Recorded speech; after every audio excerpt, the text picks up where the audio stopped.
So pahoy-pahoy sila mga lods kay ang ilang kargahan nga truck mga lods na ana siya sa Hagabang. So karon kay medyo hapo na. So pahoy sila. Kuan iya mang intra go samlan nga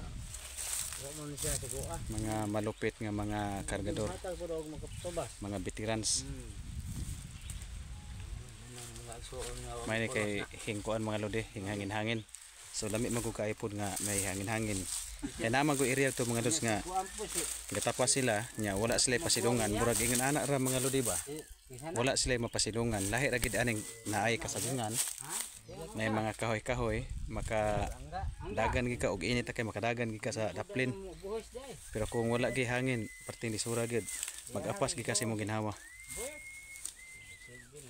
So karon pahuway ni sila og mga tunga sa oras nya bakbak na pud ni sila. So ang kaning ilang gikargahan largo na ni siya puno. Kay naa naman kutob ron sa tunga-tunga ang ilang pagpahuway o tanawan tubo na nagpita nang tunga-tunga ana Hagabang.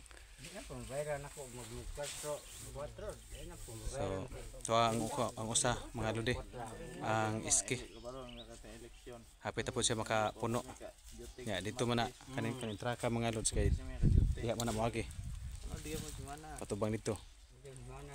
So siguro mga lods ang kanang kuha diha makuha na siya naguro sa mga martes pagyud kay medyo alang pag kailotson kay medyo taas-taas pa magot tanawa. Na tuwa pa ko dito sa tunga.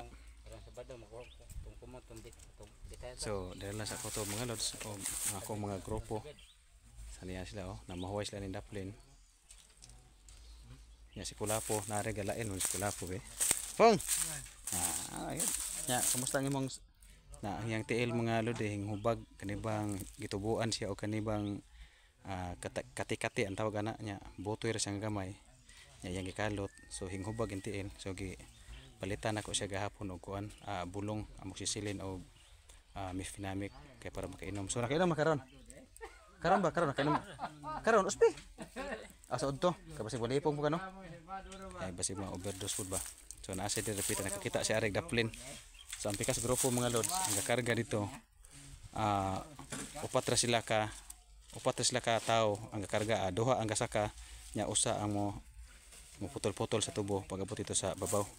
Yan kaning akong grupo gapon pod mga lods upat pod din sila dito po ni sila gapon kay medyo nakasambuag man gud gapon ang ilang grupo kay naman koy kauban kay naman koy mga kuan naman koy grupo nila gahapon nga medyo hintabok sa pikas so jutay na lang so mais na lang nakakuha ko gapon og tulo ka buok pod nga nadungag nila so nahimo sila pitoron. So kung kaloy-an ni siya mga kuan maabot og mga Lunes madungagan abi ni siya usa or duha so naan na sila sa mga siyam or pulo para dali po na mahuman ang ako. So mga lods dili lang kutob ni akong pagbahagi sa akong video ug daghang kayong salamat. So muni ang lugar namo sa Negros Occidental.